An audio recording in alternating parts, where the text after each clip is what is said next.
I promised myself that I'm not gonna make any more of these spontaneous videos because the sound is so bad. But I wanted to address the issue that I've been thinking about this morning when I was running. That South Africans, we have to be honest with ourselves, because I believe that part of the illegal immigration problem is us, South Africans. We're encouraging illegal immigration in this country. And we have to be honest with ourselves, because until we are honest with ourselves, we'll never be able to solve this problem. So please, I know this sound is not great, but please give me 5 minutes. So I've written down 3 things that we have to look at honestly and truly and openly, so that we can be, if we are not honest with ourselves, we cannot solve the issue of people crossing the border illegally. So because we're the same people who complain about illegal immigration, at the same time fueling the problem. So number one, I want to talk to the middle class of South Africa and the rich people in South Africa. I'm talking about people who live in complexes with security, in a body corporate, in homeowners association, in the Gulf estates and cluster developments all over South Africa. You've got security. Your kids go to private schools like Curo or very decent schools. Your family is covered by medical aid, and when one of you has got a medical emergency, you go to Netcare and Life Hospital. So let me give you another picture. Imagine you stay in a township, Diepsloot, Cosmos City, Tembisa, Ivory Park. The list is very long. You take your children to the school near you. It's not a great school, it's a township school, but it's the only option that you have. Number two, you rely on public clinics and public hospitals. And then come January, you go to the school to enroll your child who's 14 years old, only to find out that there are no spaces available. And when you do a further investigation, you find out that there's hundreds and hundreds of undocumented children that have taken the space for your child. How do you feel about that? Be honest with yourself. Because when you go to a private school, all you have to do is make a payment and your school is guaranteed. But in this case, you have to go to some online nonsense platform to register your child. You don't even know whether you're in or not. It takes time. You might not even be that savvy when it comes to the internet, but you have to go through it. And eventually, at the end of it, your child doesn't have space. How would you feel about that? Your child is sitting at home with no space, but that space is taken by undocumented children. I've got nothing against anybody, but South Africans must take first priority. Be honest with yourself. Your old mother, my mother is 72 years old. Your old mother is 72 years old. She relies on public hospitals. Her next appointment, she has to wake up at 1 o'clock in the morning, get ready, prepare lunch because you know it's going to be a very long day. Get there eventually at 4 o'clock in the morning, stand in the queue. And eventually, when she gets to see the doctor sees her. She's sent to the pharmacy side to collect the medication, only to find out that the medication is not available. They're out of medication because we've been seeing the evidence. There was a bus that was involved in an accident on the way to Zim, and there was thousands and thousands of medical supplies coming from South Africa that were stolen. Nobody did an investigation on that. How would you feel about that? It's your mother. She's got no medication for the next month because they're out of medication. And the only way to get that medication, you have to make another trip to the hospital. You can't make a phone call and go and collect. It doesn't work like that. The system is so difficult.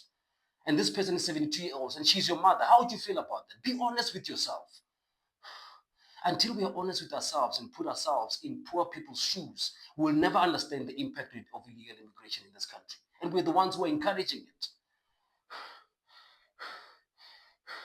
Before I go to business, I want to mention the issue of jobs. You're looking at a man who was raised by a domestic worker. My mom never went to school.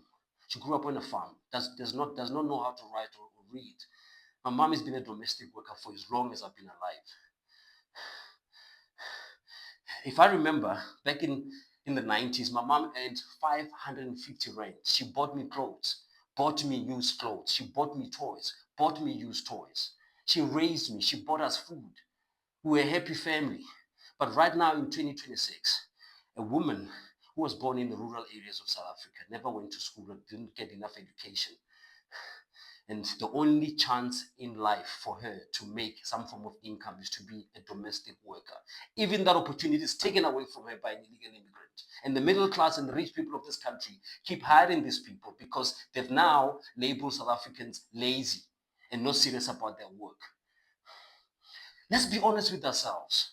Because even domestic work is taken away from people who are not educated. I was raised by a domestic worker. So you're telling me now that somebody who could have had the opportunity to be raised by their mother, just an opportunity to put food on the table, is being taken away from them by an illegal immigration. You are breaking the law. What does the law about labor say? Read the labor laws and realize that you're breaking the law. Be honest with yourself. You call yourself a South African, but you're busy breaking South African laws. Be honest with yourself. Let me talk to businesses, number two. So with businesses, so I'm talking to Checkers, Spur. I'm talking to the restaurant business, the hospitality business, where every restaurant you go, there are people who are not South African working there. I'm sure there are immigrants who work in restaurants and hotels and Checkers and all of these places that with the 60/60 and Mr. Delivery who are well documented. I've got nothing against that. But the point that I'm saying to you is we have a high unemployment rate in this country, one of the highest in the world. But you still prioritize other nationalities before your own people, before your own citizens. You call yourself a South African business, but you keep breaking South African laws. I'm talking about the construction business, where you go to sites and it's 80% illegal immigrants working there, while South Africans are sitting at home. And we wonder why we've got a crime problem and an unemployment problem. Be honest with yourself. If we're honest with ourselves, we'll be able to put this on the table and discuss it and find out how can we solve the issue of unemployment? How do we deal with the issue of hiring people that are South African and make sure that the system can work for us? Be honest with yourself. Because we are encouraging illegal immigration by giving people opportunities, and these people don't have the necessary papers to be in this country.